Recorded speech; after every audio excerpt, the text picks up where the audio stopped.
All right, welcome to the Firelock and Quill podcast. I am Jason Galliff, and I'm joined by my fellow host, Ryan Kerr and Ethan Yazel. Good afternoon, gentlemen. How are you doing? Just fine, straight fine. Yeah, doing great. This is a Monday afternoon, and I feel like the week is getting off to a good start. So today's episode is one that I'm bringing to the table, and we're going to talk about private camps, private events, and they probably should be classified in different ways, and we'll talk about that later too. But first thing is that my wife was listening to the podcast, and she said, you never really told people who you are. And I don't think that any of us really thought about that. I wanted to do just kind of a quick little rundown of who we are, how long we've been in the hobby, and why the heck we're talking about this stuff. So my name is Ryan Kerr, and I was introduced to historical reenacting 10 years ago when I needed a job. And it is really that simple. I was working at a factory, and I hated that job. And I left the factory to go down to Texas to my buddy's wedding. I was going to stand up with him at his wedding. And I clocked out, and I remember saying, all right, God, I need a job. I need it in 2 weeks. And I left. And my wife and I put a full-size mattress in the back of our minivan. We went down to Texas. And then we slept in the back of the car for another week as we traveled from New Orleans and Memphis and Nashville. And we just kind of found neighborhoods that we could pull over and vacation in and do it on the cheap. And I came home, and 2 days after, I got a call from my buddy, and he said, hey, I'm going to stop working at Townsend's. Do you want a job? So that's it.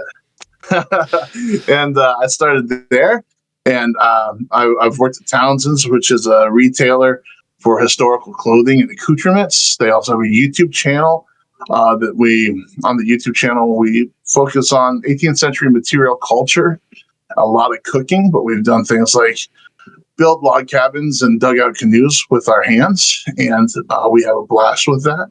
And so that's how I got into the hobby. And I never looked back. That's a lot of fun. Really enjoy it. And it's also how I met these guys. So, Jason, why don't you tell people who you are? Well, I'm Jason Galliff. I'm the owner and publisher of Muzzleloader Magazine.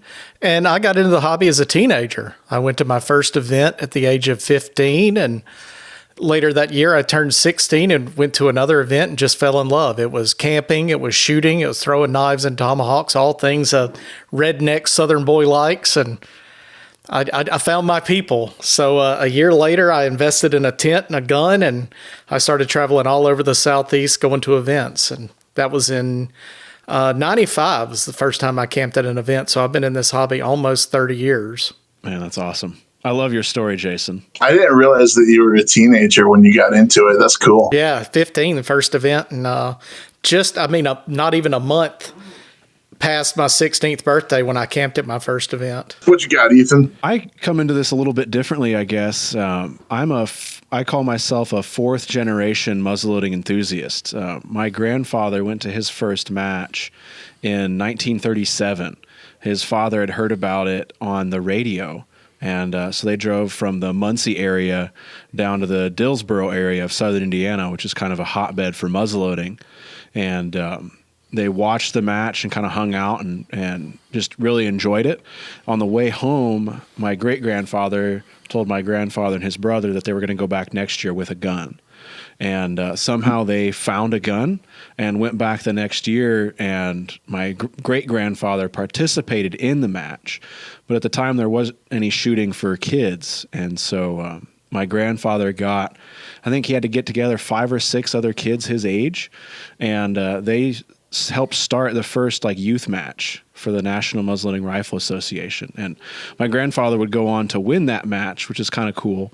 But jump forward 30, 40 years from that point, my parents met at a muzzleloading competition and would later get married. And so I was kind of born and raised in the muzzleloading end of things. And then kind of naturally my family got into the living history side of things in the early 2000s then. And we've been involved and active in it ever since, whether that's just attending and hanging out or demonstrating traditional crafts of varying kinds. And then now, as a young adult in my 30s, I've started the YouTube channel I Love Muzzleloading with its own accompanying website and podcast too, where I talk to muzzleloading enthusiasts and living historians about what they love about muzzleloading and what brought them in and what they care about. And my wife and I will be taking over the Kalamazoo Living History Show next year in 2026. So it kind of comes full circle that one of the first shows I attended and started like volunteering and working at now is being handed off to us to see into the future. So that's kind of the compressed version of my story. Yeah, I think it's pretty funny and interesting that if you let this hobby swallow you up, it will. Oh, it totally will. Yeah, it'll consume everything. So all three of us are examples of people who are entrepreneurs within the realm of historical reenacting as well, which is kind of fascinating. And I would venture to say that most of our friends probably make their living somewhere in the realm of historical reenacting as well. Yeah, or at least they supplement it. Yeah. Yeah, right. Right. So I think that it's funny that it's just like one of those hobbies that, and I guess maybe any hobby can do that if you want to allow it, but it's like there's room to grow, right? If you want this to become your livelihood, it can happen, and it's not very difficult for that to happen. Jason, did you, in your synopsis there, did you talk about the publications that you work with? No, I didn't. So, in my journey turning this into a business, the first thing I did was in 99, I started historicaltrekking.com. It was basically a forum website for people interested in historical trekking. And I really did that not as a business, but just to kind of develop a community, because none of the people that I was involved with were interested in trekking. That kind of led to me ended up buying On the Trail magazine, which was a historical trekking magazine. I knew the owner and publisher. We were friends. We've gone to events and some treks together. And when I found out it was for sale, I found an investor. I got lucky and found an investor, and I was able to buy it. And then that led to the Firelock family that started Muzzleloader. They came to me and asked me to take it over when they were ready to retire. And you're doing that full time, Jason? Yes. I do Muzzleloader magazine and American Pioneer Video full time. See, Ethan and I both have to have our side gigs to make it all work, but you're the full-time guy. Yeah, he's the real deal. Yeah, I don't know if I'd go that far. It just means I've sworn a vow of poverty that y'all haven't. The king of commerce. Or at least that you haven't, being a full-time employee with a regular paycheck. Ethan owns his coffee shop, so. Yeah. I actively don't sign my own checks. I'm still leaning on a man with big, broader shoulders than mine, believe it or not. Oh, yeah. We all wish John would carry us into the wilderness and keep us safe. Yeah. So my wife and I also own Blue Lion Coffee, which I haven't talked about yet, but we set up at events and we sell coffee and ship it to people. And that's what we do for our after work. And so, and has been well established. It's better than Hudson's Bay coffee. Absolutely. We need to try to find some Hudson Bay coffee. Like, do you think that's affordable? Like, could we find some and try it? It'd be like $100 for one bean. There's like got to be some buried at the Northwest Passage somewhere. We just got to go find it. Okay. Firelock and Quill goes to the Northwest Passage. It's in a hole next to some pemmican. There we go. And it's just waiting for us. Yum. So today, what I wanted to talk about is these private events, and I want to talk about the idea of saying yes to opportunities within this hobby. And this also, you know, it can stretch outside. You can get all philosophical if you want to, but specifically within the hobby, there are going to be opportunities where they come along and people say, hey, me and my buddies are going to do this. Would you like to come? And the answer, if you're able, should be yes. And that's kind of what I want to talk about today. So a couple of examples of private events that the first of which we didn't really realize what it was or what it was going to turn into. So there needs to be a decent understanding, and I oftentimes assume that people know who John Townsend is, because a lot of people in the hobby know who he is. But if you don't know who he is, he owns Townsend's, that retailer and YouTube channel that I work for. He's been in this hobby his whole life. His dad started the business in '73, and he grew up in it. And so opportunities will come our way to be able to film neat things. And one just happened to show up. So there was a building of a dog-run barn that was happening at the David Crockett birthplace site down in Limestone, Tennessee. And some people that we had gotten to know from Martin Station were kind of heading that project up. And I'm not really sure who extended the invitation to John. He's the one that extended it to me. But it ended up that we were going down there to run cameras and film them build this barn. And it was a group of people that some of them, they work with cabins, they work with logs, cabins, and kind of relocate housing for a living. And so this is what they do all the time. And some of them were just volunteers that said yes. And so we all go down to Limestone, Tennessee, and there's a pile of logs, and there are places that you can put your tent up. So, John and I, being kind of the outsiders, we didn't really know these people really well. We decided to pick high ground and camp up on this hill kind of above where the site where they were going to be building the barn was. And so we went and set up camp. And then the other folks, they were all kind of camping together just down the road a little piece.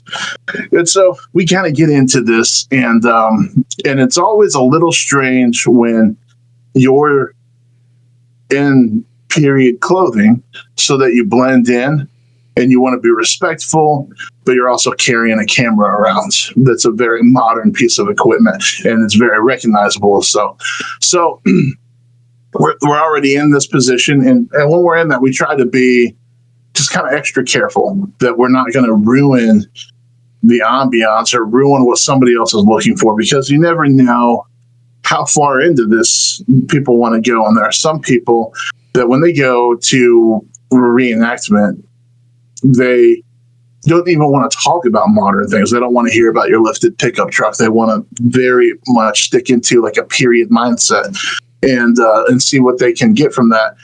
And so, we're just kind of feeling everybody out, and everybody knows that we're there to film. So there's going to be cameras, and we know that they're there to build a cabin, or a barn. So they're probably not super interested in us. And as we get into it, it turns out to be this like 5-day thing that we're doing, and we're camping, and we're in the elements, and this barn just starts raising up in front of us. And as I'm filming that, I'm fairly new in this still. I don't remember. I feel like maybe we shot that in 2017, so 3 years. And in my job at the time, I was the storekeeper at Townsend's. I wasn't working on videos, and I would really only go to 2 or 3 events a year. So I wasn't super into it. I'm just kind of learning about, I've never used a camera before at this point either. So I'm learning about cameras. I'm learning about reenacting. I'm in a place that I've never been before, and we're going forward. And it turned into this wonderful event where I met some of my, who are now some of my closest friends. I met somebody that we've worked with on the channel a lot of Simi in England. I met him for the first time at this thing. And I'm pretty sure that in this group, he was a new guy too. And he just had an invitation and he said yes, right? And so what happened is John and I John can he's happy to stick to himself, and he's also happy to mingle with people. I'm not happy to stick to myself. I'm pretty extroverted, and I like to talk to people, and I can get a little antsy if I don't. So I think John experienced me being antsy, and he's like, "Hey, you want to do something?" Because that's something that John typically does. And I was like, "Yeah, let's go talk to these people," because we were done for the night and everybody was relaxing over at their camp. So this was the first time that I'd seen this, like, a large, like, communal camping space. And there were like several tents with a canopy kind of stretched between all of them, or a fly. And we walked down there and we hung out with them for a night. And I experienced for the first time that the fire is burning and people are passing around whatever drinks that they made to bring with them. And you don't really know what's in them, but they say it's good. So you're trying it out, and it's got berries floating in it and who knows what else. And they're calling it some name that you've never heard of before. So you just kind of trust in them that it's all right. And you go for it. And they're kind of taking food off the fire and putting it on your plate. And if I didn't have a plate, so they gave me a plate. And that was the first time that I'd experienced this. And so it wasn't like a private event, but it was for me.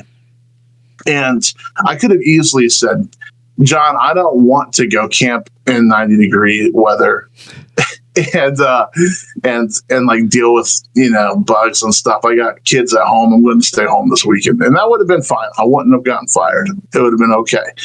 But I said yes to that opportunity, and it turned into a whole lot more down the line, right? So that's one. Am I boring anybody yet? Are we good? You guys with me? Oh, yeah, I'm with you. You with me, Jason? I'm only laughing because Ethan yawned a second ago. Well, I don't know. I'm heading on getting close to hour 12 here for me. Right. Yeah. No, I'm having a great time. No, the yawn is not a reflection of anything you're talking about, Ryan. So number two, us having gone on that event led to us being invited to a private camp on one of these folks' pieces of property. And I'm not at liberty to say who or where, other than it was in Western Kentucky. And it was a beautiful piece of property. And so I feel like this was maybe 2 years later, and it was in October, which is when you want to go camping in Kentucky. It's just wonderful. And so we get invited, and we don't really know what we're going to do. So I'm on the phone. I'm the producer for the YouTube channel. So my job is to line things up, right? So I'm on the phone kind of talking to these different folks that are going to be there. And they got this idea that they're going to put together some stuff for us to film. And I was like, guys, like, we don't have to go that far. Let's not try to fake. Let's not make scenarios, right? Let's just, like, if you don't mind, John and I will just come and we'll film you guys doing what you want to do when you're camping.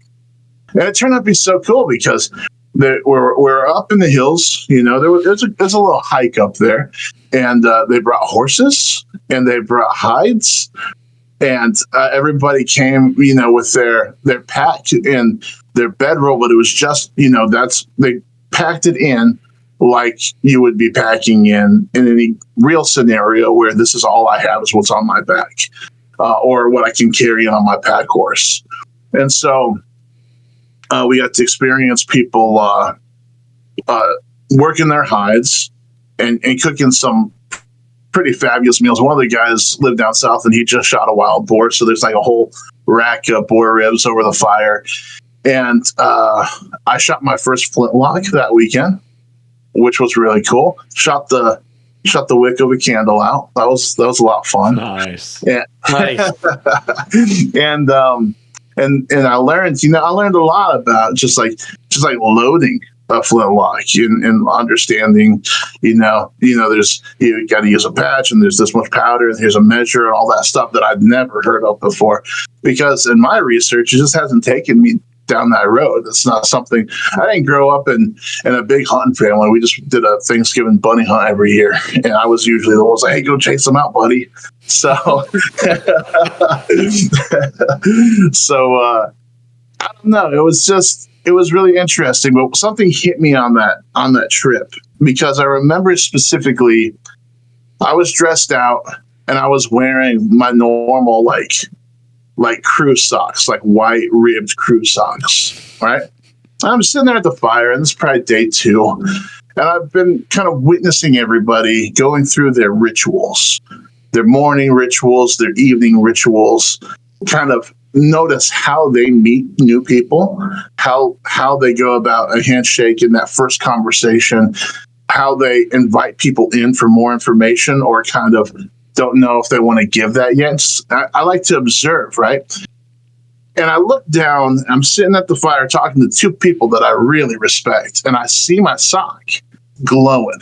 It's just like white, ribbed, and glowing in the firelight and sticking out like a sore thumb.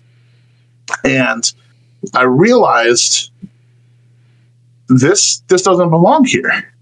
Like, even though it's just a sock, right? Even though it's something really, really small and simple and probably silly to some people, I could be taking away from somebody else's experience by having that there. It might as well be like an AM radio, and I'm in the corner just talking to people over the waves, because it could be that distracting. And I don't know, it just made me think about reenacting in living history in general in a different way, that we have an opportunity to go as far as we want to with this. And I don't want to hold other people back because something doesn't offend me, but it might offend them. And so that was kind of the day that I have to have a camera because that's my job. But anything else modern that I might bring in, it's the time I think I smoked cigarettes. I can't remember. But basically, I leave those things out. I don't get, a cell phone out of events, different things like that. And I think that it's made my experience that much better just because it gives me an opportunity to think about things in a different way, and I learn a lot more. I wanted to know, there are lots of different avenues that I want to take this to talk about things, but just that idea right there with the silly thing like a sock. How does that strike you guys? Have you had that experience at a camp where it's like, no, I want to go another level deeper in this thing, or this other thing might be a distraction for somebody else? Have you ever felt that way before? Not so much the distraction part for me, because I had a really good group of mentors who, brought me into the thing. They were incredibly welcoming, and they helped guide me to doing things more authentically, more historically correct. And it was actually reading and hearing about some of the other events that maybe want to get deeper and more authentic and all that kind of stuff. And reading articles in Muzzleloader by Mark Baker was a prime influence on me as a teenager. Yeah, I think for me, it was hearing about other events and hearing about what people were doing. Because for me, at a lot of events, I was much more focused on the public side of events, because at the time it was an income stream for the family. And we focused on events that were kind of close to home because we had some farm animals that we took care of in that same era. So we didn't overnight a lot at events, but I always, and maybe it was just being a kid or what, but always wanted to fit in more at those events. And so I would go to an event and hang out and talk with people, but then go home and research and figure more and more things out. And it wasn't until I was kind of a young adult post-college where I had time and, a little bit of money coming in where I could start to update my equipment. And then, getting the YouTube channel going and things, that was a big thing for me, trying to get more and more accurate, and still is. Like if you watch some of my early living history, historic trekking videos, it's kind of cringy, for me to look back on it now. But there's just that push to get better and learn more. I think for me, it's been the fit and the quality of clothes here recently, where it's just like, I want something that's semi-tailored. I want it to be very accurate for the period, because I want to be able to go to an event and fit in, or feel like I fit in and not necessarily stick out. Not that anybody's going to harass me about it, but having the channel and things, I want to try to do my best and respect the event and the people that put it on. One of the things that I noticed from the footage from that particular camp is that the camera is a set of eyes that doesn't lie, right? When you're watching footage back, I was catching all sorts of things. Like number one, I saw my socks. When I was walking and my pants would come up, I was like, dang it, I shouldn't. And so I did that night lose socks. And the rest of the trip, I just was, I was barefoot in my moccasins, and it made it that much better. But also sometimes, you're at an event, and if I'm shooting camera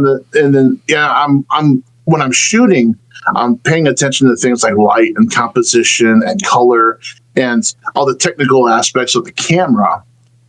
And then later I'll be reviewing the footage and I'll be like, oh man, I really wish that person wasn't wearing those modern glasses, or I really wish, and you can fill in the blank with all sorts of little details, right? On this particular trip was some of the first times that we were in the wilderness, and there were period hunting dogs, so we did a period correct squirrel hunt, and it was like, wow, I'm there. Like after I lost my socks, if anybody painted any one of those settings, it would have been perfect, and it felt really good, and it felt like something to be proud of. And I think that I look at it like any other hobby. Like, I've played music for years, and as you're refining songs and chipping away at them and getting the fat out and wondering, okay, what are the interesting parts and what are the dynamics of the song? It just gets better and better and better as it goes. And I don't see why this should be any different than that. Like, if you're a poet, you're drafting and you're editing and then drafting and then you're editing, and you're really just trying to squeeze this down. And it's like, if I squeeze this poem and pretend like it's a wet rag and nothing else comes out, that's when it's perfect. That's when it's ready to go. There's nothing to trim. And I don't know how often we look at the hobby that way, but it was screaming to me that when you get to a private event with a very small group of people that are serious, everything that shouldn't belong sticks out like a sore thumb. Right. Yeah. So I know that you guys have had some experiences with private camps. And number one, I wanted to ask you, so we were talking to the Mississinawa folks in a podcast, and they were talking about how that started essentially as a private event. It was just a couple of guys that wanted to experience history and have history live on for other folks. So should there be like a distinction between private camps and private events, and are there still private events that are happening? I know that Kokomo started off as somebody's private property, right? So is there a distinction there? What do you guys think about that? I don't think there's a distinction. I mean, a camp is an event. So, I mean, if it's a private event, it's a private event. Okay. Yeah, I think the basis for it is always the private camp, as a reason to get out and get together. I think it kind of crosses over to event territory when you, I don't know, if you get to a certain scale or you're inviting the public in. I've been to private camps that have a ton of like shooting matches, which are great, that would feel a little bit more like an event, but it's still invite only, and it's not necessarily juried, but there's only so much space, and depending on what you're bringing there, you're coming or you're not. I guess you're not going to bring a massive wall tent to some of this stuff. You're going to bring a little fly if you bring anything, or a little wedge. I'm kind of with Jason there. I don't know if there's a distinction until you start inviting people in, and then it's no longer private. I guess if you've got like advertisements out and an insurance policy and a gate fee and parking and that kind of stuff, All right. Okay. That's good. Okay. And now, Jason, I think in conversation, you said that, was it your first event was a private camp? The first one I camped at was a private event. It was a private little rendezvous. The same family friend that my dad and I followed to a rendezvous in spring of 95, or excuse me, spring of 94. He also put on a little rendezvous at his property. And so when I ran into him again in fall of 94, he invited me out to it. And I went out on Friday after school and was having a blast sitting around the campfire and talking to people. So the next day I went and brought my dome tent over. He only lived 2 miles away from my house that I grew up in. So I brought my dome tent over and set it up way away from everybody else in their canvas tents. And somebody loaned me a shirt. So I was just running around in some cheap tourist moccasins I think we'd picked up in Cherokee and an 18th century style shirt, and he loaned me a custom Hawken rifle, and I got to shoot in the match, and it was a blast. So private events have been a part of my participation in the hobby the whole time. You know, not just that event, but several others. There were some other people in that same group that put on events in different places in Georgia. And I think at my second Southeastern rendezvous, I ended up meeting a guy named Ty Davis, who became one of my best friends. And he puts on a shoot at his farm twice a year. So I started going to that in around 98, 99, something like that. Like I said, private events have been a part of my participation all along.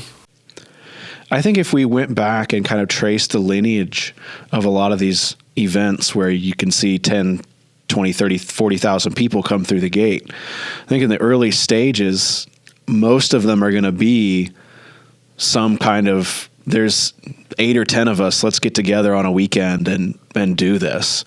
And it just kind of grows. And it can be hard to see that now because we're at that stage where so many of the big events are that big. But I think it's kind of a point of hope for me, for the hobby, or for the community, however you want to put it, that, if there's the desire to, these smaller events can find a way to grow and be those kind of big torch carrying titans, if they wish, and if the people that do it wish. But it's also really nice just to go into a little secluded part of the woods with, like, again, 8 or 10 buddies and just live in the 18th century for a few days. Like, for me, that will always be appealing. Yeah. I was, working in this hobby and coming into it kind of, I don't know, it was 2014 when I came into it. It's kind of always been the conversation of, is the hobby growing? Is it dwindling? Are young people interested? Is there a future here? And I probably have a completely different perspective than people that were in, I'm guessing in like 1980, this sucker was just booming. After the bicentennial, for years, I'm sure that it was just like, well, you couldn't walk through an event without bumping shoulders to somebody else. So, I hear that kind of stuff. But I feel like the spirit is alive and well. Like, I see so many people. And I guess, if anything, I think that the idea of people hosting events on their property, private, they're not going to make any money. There's not a commerce event. And they're super interested in just spending time with their folks in that kind of a format or environment. I think that speaks so much volume to how much people care about this thing. Yeah. Yeah. One thing I'll say about, is the hobby growing or shrinking? 20 years ago or 30 years ago, there was half a dozen big events that everybody went to. And now there's something going on pretty much every weekend of the year, whether it's a shoot or an indoor trade show or an event or a reenactment. There's pretty much something every weekend. And so we don't have as many of the big events like we used to, but there is pretty much something going on all the time. And I think all those little events, of course, take away from the big events because, people can't necessarily go to everything they want to go to. But I am not concerned about the future of this hobby. I think it's definitely going strong. I think it's funny because where I live in Northeast Indiana, 3 huge events are within an hour's drive. right? Or hour and a half tops. Kalamazoo, Mississippi, 1812, and Feast of the Hunter's Moon. And I hear from a lot of different people, it's like, well, I went to Feast back when I was growing up and it was so much bigger and stuff. But when I talk to the people that are running the event, it seems like the ticket sales just continue to increase. And so it almost makes me wonder if, like, when you're 10 years old and you climb a tree and for the rest of your life, that tree was 15 stories tall. It was a huge tree. And man, when I fell out of it, I hit every limb and it hurt. And I don't know how I didn't die. And then you go back as an adult, it's like you're like 15 feet up in the air. That's all the higher you were in that tree. So it makes me wonder maybe that's happening to folks when they remember their childhood or their younger years at events. And it felt so big. Maybe they've just been through it so many times that they're not remembering it quite right. Jason, you've been in this. Ethan, you grew up in this. You've been doing it a lot longer than me. What do you guys think about that? I've definitely watched some of the events get smaller, but I've also watched a whole bunch of new events come on the scene. So, in my opinion, like I said, there's so many things going on now. I think it's very difficult to trust our memory on things like that. And I think that's just something that we as humans have to kind of manage and deal with. But I think context is really important too. Like, things have really changed since the 70s and the 80s. I mean, like, culturally, dynamically changed. That's something I harp on a lot. But, like you've talked about with the Feast, you have the data of like ticket sales and gate count and things going up and up and up. But if you're at the Feast for 8 years in a row, and you're going by your gut, if they're 500 short, and if you feel that or notice that, contextually, that's going to feel a lot worse than, or like a much bigger dip than what you remember when like you were a kid. Is that making sense? Like, you're going to notice that 1 year dip right now a whole lot more than you can notice something that happened 30 years ago. There's a lot of that in like the muzzleloading community. Muzzleloading used to be one of the big outdoor activities that you did. There were muzzleloading clubs in like every other county, at least on the eastern half of the U.S. There's a ton of it in the western part of the U.S. too. And that's changed a lot, but muzzleloading isn't the cool thing to do anymore. I bring it up a lot, but when my grandfathers were both traveling to muzzleloading shoots every weekend, just like you're talking about, Jason, they did it because that's what they wanted to do. They were the breadwinner for the family, and on their time off, they were taking the family to do what they wanted to do. But now, my cousins, those grandfathers, also grandkids, they're doing the activities that their kids want to do, or that they hope secure a better future for their kids, whether that's sports or some kind of academic team of some kind, extracurricular activities. And that's just a culture shift that has happened too. So I think that there's interest, and then there's also the cultural aspect of it too, which they're related obviously, but yeah, I don't know. Does that make sense? No, it absolutely makes sense. And then there's a whole nother level that we haven't brought up, and that's the technological aspect. Yes. The internet. Before, we've had to go to events because we needed new shoes or a new jacket or powder or whatever. And now you can pretty much order anything you need over the internet. Like right now, I'm at a point where we've got another baby on the way, and my travel time this year is severely cut.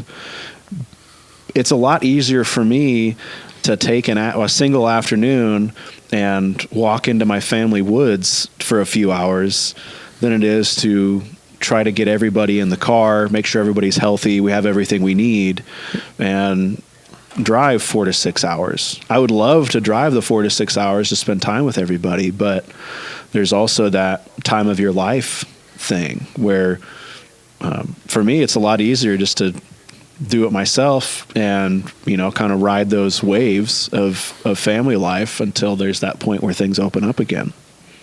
Yeah. Okay. So I'm on the committee for an event called Five Metals, and I've been on it for a couple of years, so I have an understanding of what it takes to put together a public event. Mm-hmm. I've never put together a private event before, especially one of any size.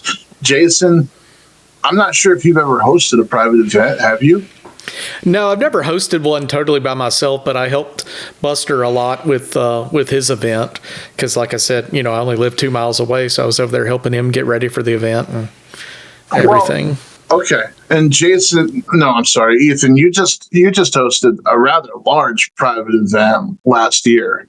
So I was wondering if maybe the two of you could talk a little bit. I don't know. I want to encourage folks that might be listening to get out there with a couple of buddies and do these private events, because I know that a lot of times, just traveling can keep you from going to the one that's happening whatever particular weekend. And you start to feel like, I don't know, when you're in a hobby that is like this, sometimes you can start to feel a little bit like you're an island unto yourself if you can't hit every event along the way. Right. So can you guys talk a little bit about what it takes to put something like that together, even on maybe from a smaller to a larger scale? I'd say the first thing you need is a place. If you're fortunate enough to have enough property to have a camp and a shooting match, or hunt or whatever, that's great. But a place would be the primary thing. And if you don't have your own place, there are places, some historic sites or parks will let you have an event there. Ethan's event was held at the NMLRA headquarters, held on their property. So a place, actual land, is the first thing you need. And I've heard too of people getting a small group together and going on state or national forest ground too, where you might normally go and camp in a modern sense, and they will find a semi-secluded spot on that land and just camp in the 18th century. And I think there's a big, getting out with your gear and just kind of experiencing that level is very accessible. I think, Jason, what you brought up about having a shooting match, that is kind of a big step up and kind of a luxury to be able to do something like that. But getting out and sleeping in, cooking in, living in your gear can be a lot more accessible. I mean, even where Ryan and I are at in kind of the middle of nowhere, northern Indiana, there's quite a few parks kind of to the northern parts of Indiana here that we could go and get out in and not really see a whole lot of modern amenities or a whole lot of modern people just because of the size of things. You could find a little nook and cranny. And that's, I think, what I would say, kind of jumping on you need a place. I think managing your expectations or kind of calibrating what you want to be doing too. You're going to really learn a lot just going out and surviving in the clothes and the equipment for the age. Shooting's a lot of fun, but even if you just take your rifle and you're trying to keep it dry, or you're trying to figure out how to store it in your camp, like just the challenge of carrying everything on your back is really going to teach you a lot, I think. It's taught me a lot over the years. And then you can kind of go deeper then depending on what you have for your location. But you can make it work with the bare minimum of having a place to go.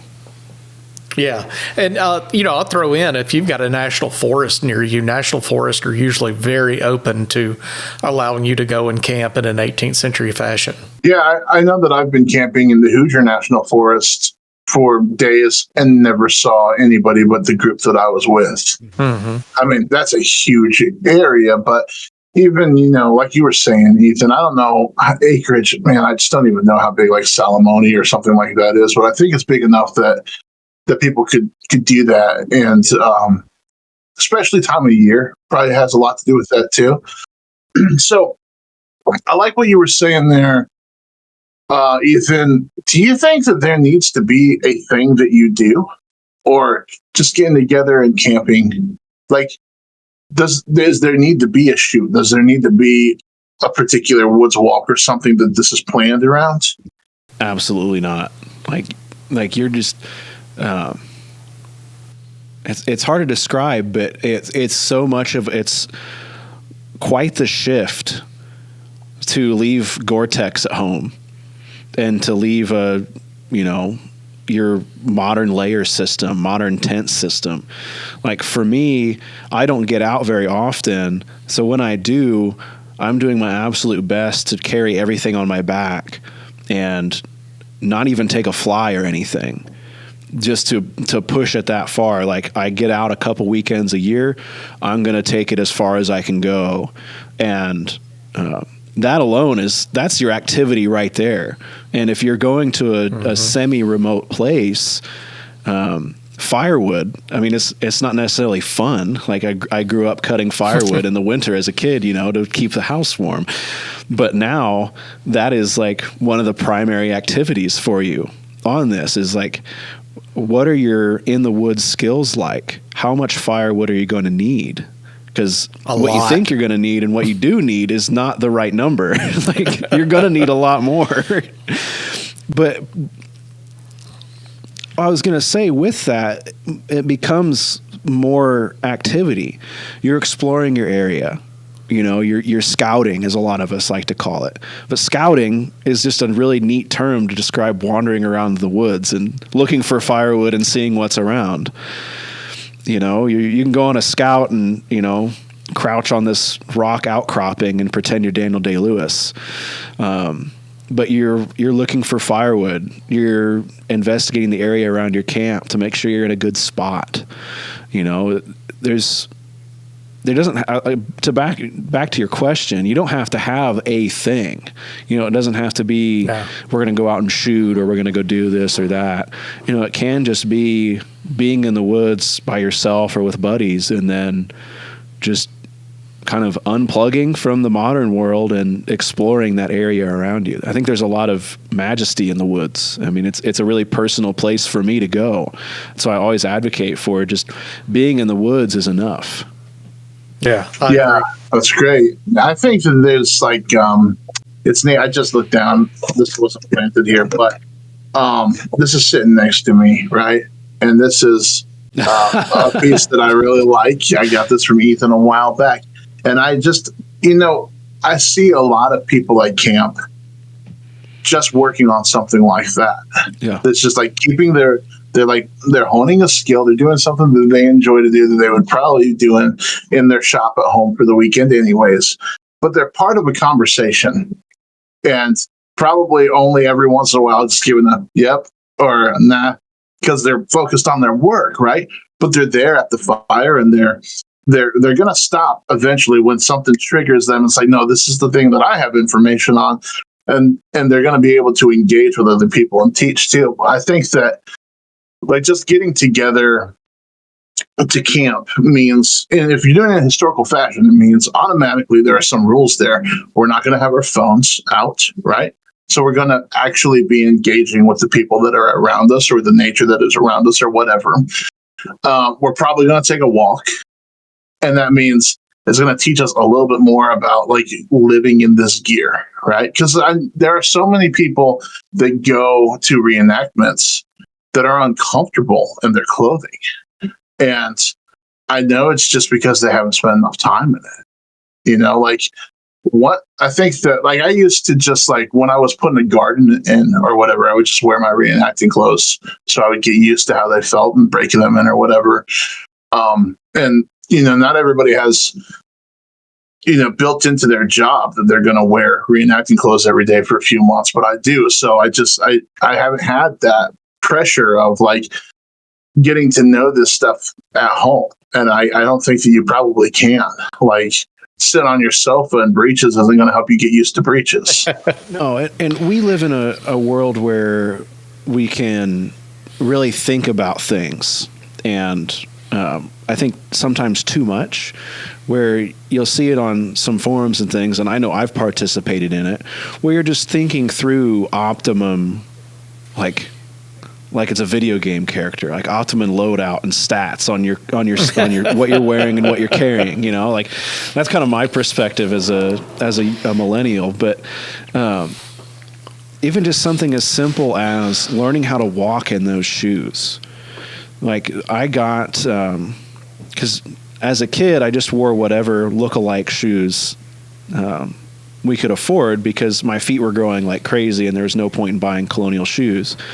As a young adult, wanting to get more and more accurate, I bought a pair of buckle shoes.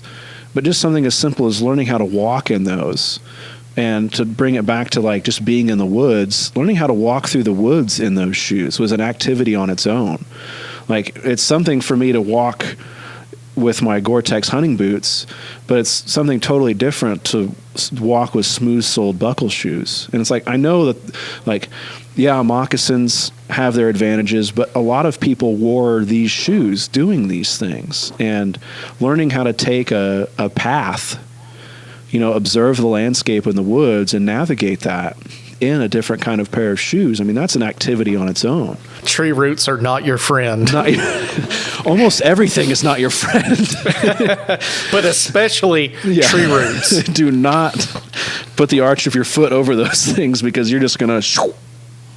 And you're going to work muscles that you... I mean, in a lot of cases, didn't know you had. You know, or they're not muscles that you activate. And that's not something that you can think through. You know, in your head, or, you know, as you're reading and watching things and talking to people, like the context of what you need and what you need to have on you is totally different than what it's going to be when you're 5 miles into the woods and it's 95 degrees out and you're just like, man, I do not need this extra stuff. Like, this is too much.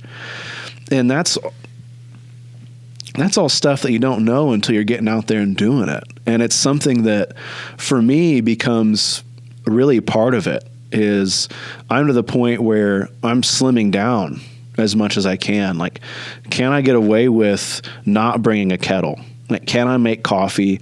Can I cook a meal in my cup? Like, we know we have accounts of people doing that. Like, can I leave the safety net of the small kettle back at the house? You know, and do that. But I think that's a part of it that is super basic, and it's hard to contextualize until you've gone out and done it. You know, it might seem super simple and super easy, like, well, of course I can walk.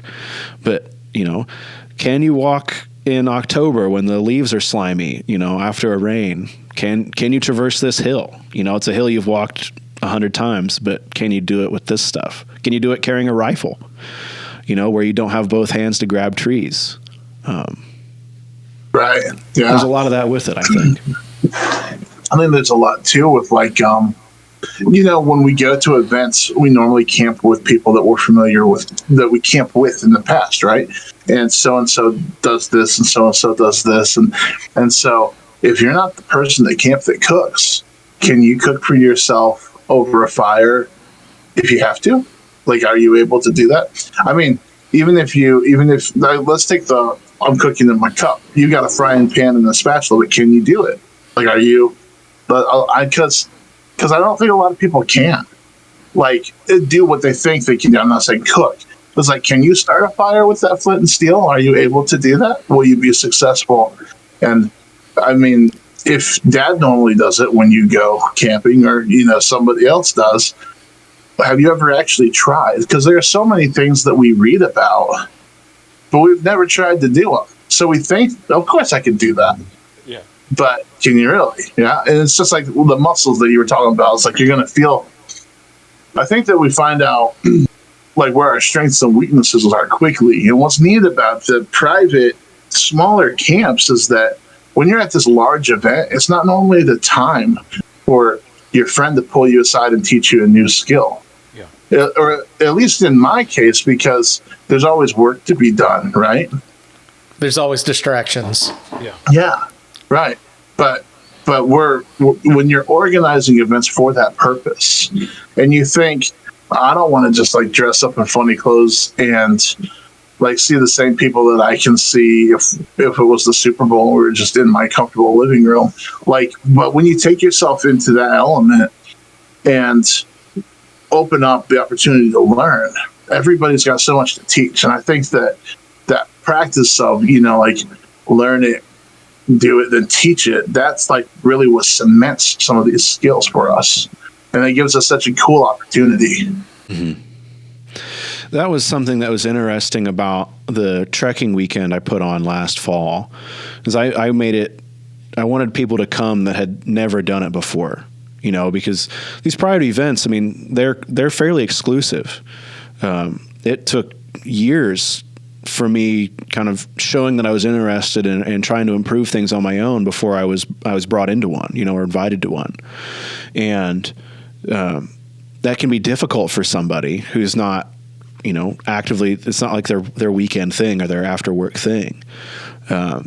And along these lines, it was really interesting come a meal time to see how everybody cooked differently. And people were bouncing around camps, seeing how other people were cooking. And it was the same thing for sleeping, for, you know, storing your gear. And then it was, again, the same thing for when we went on a little outing up into the woods. And it was, people joked when we got back, but when I said, let's go, I was at the top of the hill. But it was, a lot of people had never done that before. And so it was kind of a great opportunity to slow down and, again, talk about that stuff and share that stuff. Because again, I went out with 2 blankets and no tent or anything, it's miserable. Like, it's not comfortable. It's not fun, but there's a lot of opportunity there to talk about that and talk about, you know, where that comes from. You know, that a lot of these guys, if they weren't on a horse, they weren't carrying a whole lot of stuff, you know, and sharing that context. I mean, I think we probably stayed up till like midnight or 1 in the morning, because none of us were sleeping comfortably on the ground, but also there were those conversations happening of, you know, so why do you do that? You know, what's the historic inspiration for how you're doing this, or A or B, or what do you think about this or that? You know, it was an opportunity, I think, for a lot of the people there to apply some of the things that they had been reading about and talking about online for the first time in the real world. And it can be easy for experienced people to think about that or hear that and, you know, kind of brush it off, you know, as, you know, greenhorns or pilgrims or whatever. But, you know, life gets busy and it's difficult to have that opportunity to get out and try this stuff. And Nathan Kobuck talks about this a lot. Like, if I think in the past, if there's a pretty long Facebook thread going of an argument about interpretation over something, he'll have just a really quaint response of, yeah, that's fine, but can you start a fire with flint and steel?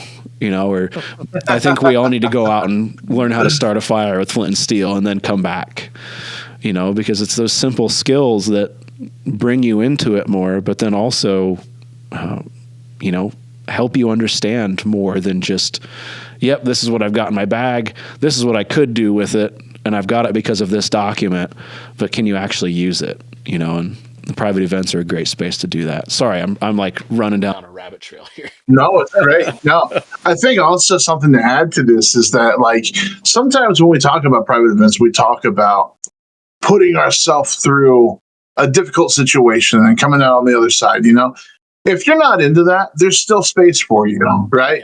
Because, like, maybe you got a trick hip, or you're out of shape, or you're getting older, and, you know, woods walk just does not sound like your time. If you're the person that stays back at camp and keeps the fires lit, you're going to be everybody's best friend. There's a place for you. We had an age range, I think, from 12 to I think 79. And that was really neat to see how everybody managed that. Several guys had an oilcloth, and they were using them. I think of that as, okay, I'm going to make a little diamond, and I'm going to nestle back in the back to keep the wind off of me. I'm going to pile up my blankets and kind of make a cocoon back underneath this. But several of the older guys had created kind of almost a sleeping bag that they would get into at night. And a couple guys had straw mattresses that they had compressed and carried in, and just made this nice folding envelope around them that kept them super warm, almost like a buffalo hide, but that oilcloth resisted moisture and kept their heat in. And several guys had little foam sleeping pads, like for modern ultralight backpacking. You know, you can slide one of those in. Like I've got a blanket I got from Mike Judson from 5 Metals. Bought a couple blankets off of him last year, and he showed me one that he had folded over and stitched. Well, he did that so he could get inside there and stay warm. But I got home and I was looking at my modern sleeping pad, and it just slides right in there. And so I can roll that sleeping pad up in that blanket, and you don't know that it's there. And I can just throw that on my tump line, you know, and if I'm going to an event that I know that is going to be okay to slide through with that, I can just have that extra little bit of padding and insulation and be a lot more comfortable. And we had an older gentleman who, because we're on the NMLRA grounds there, he camped and he brought his modern camper because he had knee and hip issues. And he brought along on the woods walk a little folding stool, you know, and he didn't dress or anything, but he brought his muzzleloader and wanted to shoot. It was a muzzleloader his father had built. And I'm not saying that every event is welcoming to that necessarily, but a lot of them will be. Like if you really want to be out there, that's the part that matters. And there can be accommodations there, or there are fun ways to make that work for you within the time period, you know, hiding a little thing here and there to get you out there. I mean, my thing on it is I'm not going to tell Jerry, the 79-year-old Marine vet, that he can't come because he's bringing a soft mattress. Like, no, I want Jerry there because he's got amazing stories and he's done all this stuff. I guess I just wanted to bring this forward and try to encourage people to get together outside of these large events, which I'm not saying anything bad about. I love the events that we get to attend, and we add more to our list every year. But if reenacting for you is if it's a business, then I think private events can offer you a side of it that you don't get to experience very often. And if it is, you know, if you're part of a unit and you're drilling, or, you know, there are all these different things that we do at the large events that don't give us time to just like focus on maybe what we would like to sometimes, or give us the freedom to just work on starting a fire, flint and steel, or something like that. Where a private event, you can really do whatever you want to, but you can do it with people that are either learning with you or are able to help bring you along. And I think that's really important, and it's a lot of fun. So I just want to encourage people to do that. One of the things I wanted to ask you guys is, I didn't prep you on this, so if you can conjure this, I was interested about most miserable camping situations that A, you've read about, and B, you've experienced. If you'd like me to go first, I will go first, since I didn't give you guys any prep on this. So that's what I'll do. Okay. Take it away. Okay. So I think that for me, there's a section in George Rogers Clark where it rains so much, and it rains, I think it's for 4 days, and they have to turn their canoe over and just stay underneath their canoe, like several people just huddled under this canoe for, I think it's 3 or 4 days. And that just sounds like, for me, somebody has to like move and see people and like do things. That sounds like my own personal hell. I think that would be awful. And I think that for me, that Limestone, Tennessee trip, when we were camping, we picked the high grounds with good soil for drainage, and we didn't understand the clay situation. And it came a storm, it came a flood. I'm telling you, like, it just came quick. And I was in my tent, and the rain just started coming through like a river. And my box, like my thankfully weatherproof box, my Pelican box with my camera and lenses and all that, literally floated out of my tent and rode this river down a hill. and then when it was it stopped raining, it was time to dry things. So I start I get like the ground cloth out, and I've got my blankets, and everything got wet, right? And so I've got some of my clothes, and then just kind of spreading them all out. And then I realize everything around me is poison ivy, and I'm terribly allergic to poison ivy. Oh my gosh! So then I don't use any of that for the last 2 days because I don't want to get poison ivy. And I just slept on the ground without any blankets or a cover or whatever. It was just terrible. Okay, so we talked about location. We talked about firewood. Poison ivy identification, I think, should be number 3, and then getting used to your gear and equipment. So I think the top 3 are right there. As someone who is allergic to poison ivy and has to get a steroid shot anytime I get into it, I would say it's number 2. The last time I got it, my knees to my shoulders was a welt.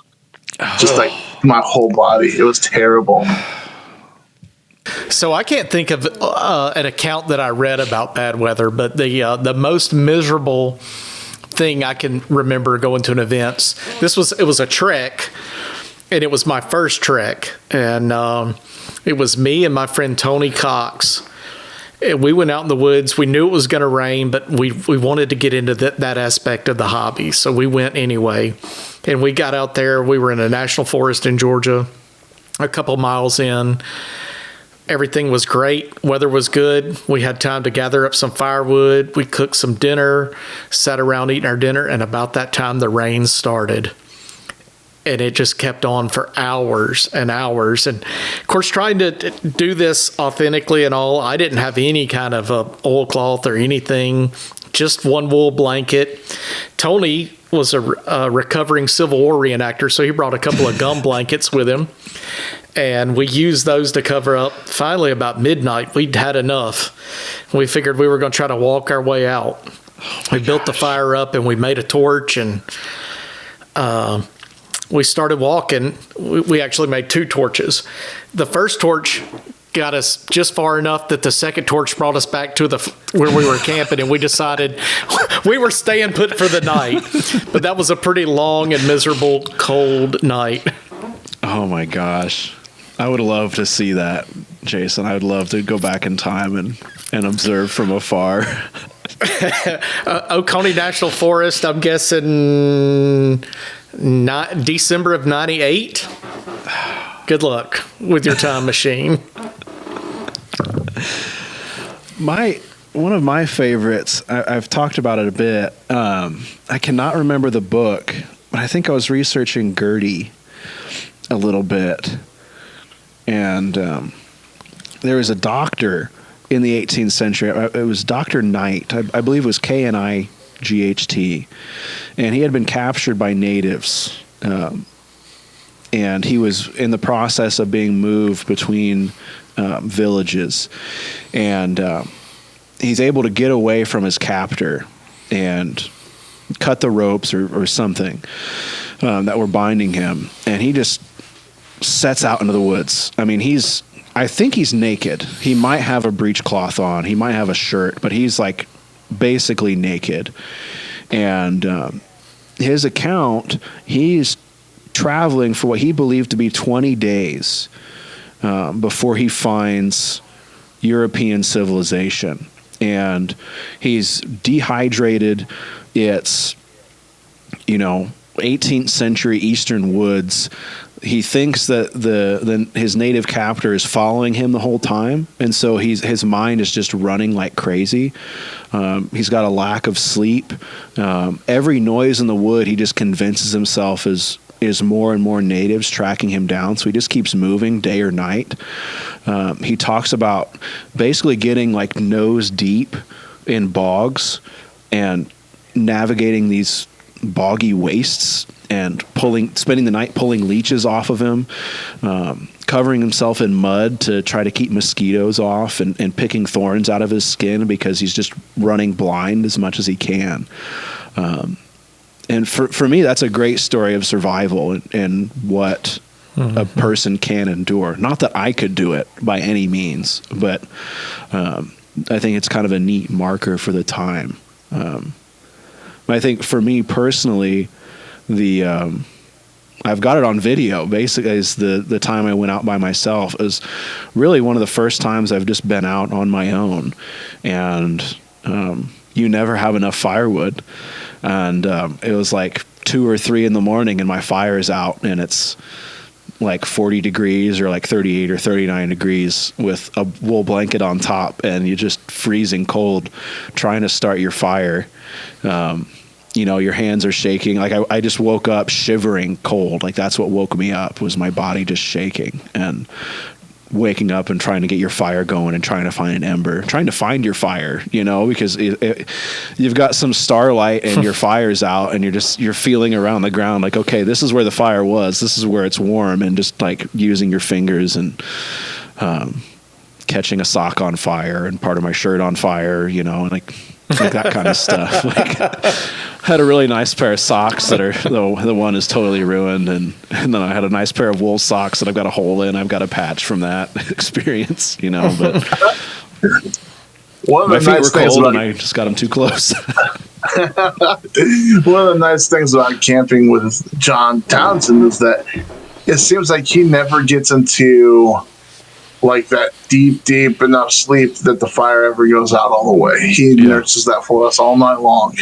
And I'm very appreciative of him for that, because there's no way for me. I'm just like, I'm snoring away. I'm gone. Yeah. The tent is sucking in and blowing out. But I did find out a long time ago that you don't want to be the one wool blanket guy. Like, as much as you want to think that you're the one wool blanket guy, you're not, and don't try it. No, I think you've got to try it. I think you've got to try it. Oh, you've totally got to try it. Yeah. I mean, I've done. I've tried it once. Oh no! It's it's not that big of a deal. I mean, I've been in one blanket down to 19 degrees in the mountains of North Carolina. It was a little cold, but Jason's a man's man. You got to remember that. It is. I mean, for 25 years or so, I was out in the woods a lot with my 18th century gear. A lot. I mean, just about monthly. We had a group that we were very active on doing wood strips, and we've done some really cool stuff. We're laughing about it and talking about it being miserable, but it's so much fun. Like, just like minute by minute, almost, you're learning something. And it's just like at the trekking weekend, not to bring it back up, but the next morning after our first night, I had guys coming up to me asking about how I was sleeping. Like, how do you make this work? And I just had all my stuff there, and here's what I'm doing. I've got one blanket on the ground, and I'm folding that up over, I'm kind of pushing that down to where it's like chest and legs. So I have it's longer than I am sleeping. Then I've got my other blanket that I'm kind of folding like a taco shell over me. And then I'm folding that extra up over my feet, kind of sealing that all in. But all those kind of little conversations are like, yeah, this is what I'm trying. You can try it too. Or I tried this, but now I'm trying this. And, for somebody bald like me or Jason, or with short hair, your head gets extremely cold. And so like I've got a knit cap, and I've found that making sure I have enough blanket to get up over my head is a huge difference between very little sleep and enough sleep to get up the next morning, and it's just, I'll give you 3 tips for the one blanket thing. In my bedroll, I always carry a heavy pair of socks, extra pair of socks just for sleeping in, a linsey woolsey pullover shirt, and a knit hat. Yep. Those 3 things, and combined with my blanket, I'm usually pretty good. One thing that I have found is that a fresh shirt at a night where you don't have kind of any sweat or any kind of anything from the day can make a big difference. And having like using your breath to keep you warm with a blanket over, that's a big deal. So, but I always sleep with I don't have an extra pair of socks. I never tried that one. Yeah, you got to do that, man. It's big. I don't like sleeping with socks on. I don't either, but I don't like being cold either. and my my normal, if I'm sleeping in a wedge tent, usually my feet are out of the tent. You said like I'm a pretty tall guy, and usually my feet are sticking out a little bit. And so I remember one time at Martin Station sleeping, and it started to rain, and my feet were no socks and sticking out of the tent. And all of a sudden, it's like, what the heck is going on here? Because they were in a puddle by the time I woke up. Ryan, I feel like when you're at an event, like your tent at night is like a Buck Skinner era, like ink cartoon, like used to be in the old magazines. You know, it's like there's this tiny tent with a massive set of feet hanging out of it. So was your feet being in the puddle, waking up with your feet in the puddle, was that the birth of the Mississippi swamp monster? I can't talk about that. I don't know anything about it. I don't know what you're talking about. I can't wait until we do our Mississinawa swamp monster hunting episode. Be like ghost hunters, but 18th century. Just lanterns all over the place. Can't see anything, but I can see your face. I mean, the swamp monster, excuse me, can see it. Oh, yeah. Way smooth. Very smooth there. All right. Well, okay. I guess it's time to head out unless you guys, if there's something else to cover. I don't know. Do we do it? I'm finding that my life has gotten to a place where if it has been, I don't know, it feels like 6 or 8 weeks where I haven't camped, it feels wrong. I really want to camp. Yeah. And I'm really excited about the season starting. And I think that for me, Silas is 8 and he'll be turning 9 in April. Maggie is going to be turning 13. Wow, she might turn 13. That's wild. Anyway, both of those guys are kind of leveling up in where their dress should be, where their understanding of the hobby should be. So I'm looking forward to working with them in a more mature kind of way for each one of them. Yeah. Silas is always, he's just kind of, he's just running around having fun. But I want to give him a little bit more camp responsibility, a little bit like, hey, this is your job. I need you to watch this. I want to level him up a little bit and get him to understand the importance of some of the things that he's wearing, what the purpose is there. And then Maggie, she's going to be a teenager now. So there's there's some stuff that's going to go on with her. And so I'm excited about what the hobby turns into for all the kids, really. I mean, Sophie is, she's adult age almost. She's going to be 17 this summer. And so she's starting to run programs now. Like at the Five Metals event, she's going to be doing a candle dipping thing with kids. And I'm just excited to see like how they all level up this year. So that's going to be fun. That's awesome. That's probably a really long way to say it, but no, I love that. Like, that's something that's on my mind is like, I'd like Caroline to grow up in this and enjoy it and be a part of it. And so like, I'm very attentive to what other parents are doing, especially like, I know what my parents did, but kids are different and life is different now compared to even when I was a kid just a few years ago. And, I'm always trying to observe and understand that a little bit more to make it hopefully a positive influence on my kids, in that regard. Yeah, I think as Carolyn gets a little older and finds some kids her age, she's gonna have a ball just like Avery does. Like when we go to Martin's, we could just turn Avery loose and she runs around and has a ball. Right. Yeah. I kind of know that like Silas's job is to terrorize at events. Like his job is to be a little boy, go hunt Indians, go find frogs and turtles and stuff like that. And he excels at his job, and I'm real proud of him for it. That's like, so good. He's also really good at getting people to feed him. Yeah, he is. He's a great camp dog. He is. Oh yeah. And the thing is that like when all these adults that are feeding him or like are playing with him in this kind of way, they're always going to remember that. They're going to remember him, and he's going to build a reputation with that. And the same as Maggie. My other two, they didn't do it as much, so they didn't build quite the reputation, I guess. But I think those two, they've got really great relationships with adults and kids alike, and it's fun to watch that grow every year. Yeah, and as far as Reese goes, he'll come if he feels like there's plenty to do. Like he likes to come and work and do that sort of thing. And he's too. Yeah. So I think he's kind of at that age where it'll probably circle back around.